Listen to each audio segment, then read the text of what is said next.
साथियों नमस्कार, जोहार। जीटी रोड लाइव देख रहे हैं आप और मैं हूं अभिषेक सिंह। आज हम बात करेंगे झारखंड के उस सियासी उठापटक की जिसने कई पुराने समीकरण तो तोड़ ही दिए हैं और कुछ नए सवाल भी खड़े कर दिए हैं। क्या पूर्व मुख्यमंत्री रघुवर दास की झारखंड की सक्रिय राजनीति में वापसी के सारे रास्ते बंद हो गए हैं? क्या उड़ीसा के राज्यपाल पद से इस्तीफा देना उनके सियासी करियर की सबसे बड़ी भूल बन गई है?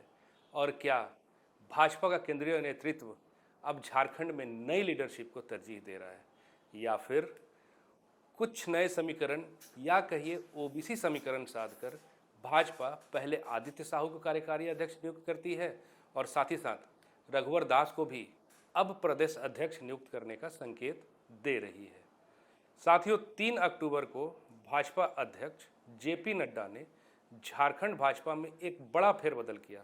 कार्यकारी अध्यक्ष रविंद्र कुमार राय को उनके पद से हटाकर आदित्य साहू को नया कार्यकारी अध्यक्ष नियुक्त किया गया।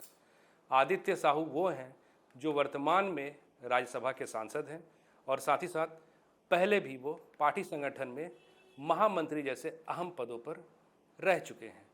लेकिन इस नियुक्ति ने न सिर्फ पार्टी कार्यकर्ताओं को ही बल्कि राजनीतिक विशेषज्ञों, साथ ही साथ पॉलिटिकल गलियारों के तमाम एक्सपर्ट और विरोधियों को भी चौंका दिया है। दरअसल झारखंड के प्रदेश अध्यक्ष की तलाश तब से चल रही है जब बाबूलाल मरांडी के नेतृत्व में 2024 विधानसभा चुनाव में भाजपा की करारी हार हुई थी। लेकिन कार्यकारी अध्यक्ष को बदलने का फैसला कई सवाल भी खड़े करता है। क्या भाजपा अभी भी प्रदेश अध्यक्ष का चेहरा तय नहीं कर पाई है? क्या बाबूलाल मरांडी ही प्रदेश भाजपा के डिफेक्टो अध्यक्ष बने रहेंगे? या फिर साथियों, यह बदलाव इस बात का साफ संकेत है कि केंद्रीय नेतृत्व अब रघुवर दास को नेतृत्व के दौर से बाहर कर चुका है।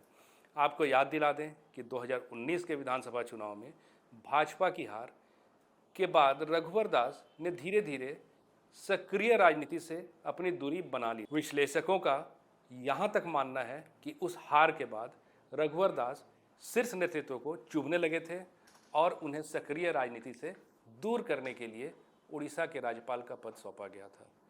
फिर उन्हें उड़ीसा का राज्यपाल बनाया गया। लेकिन हाल ही में जब उन्होंने राज्यपाल पद से इस्तीफा देकर झारखंड की राजनीति में वापसी की कोशिश की तो चर्चाओं का बाजार फिर से गर्म हो गया।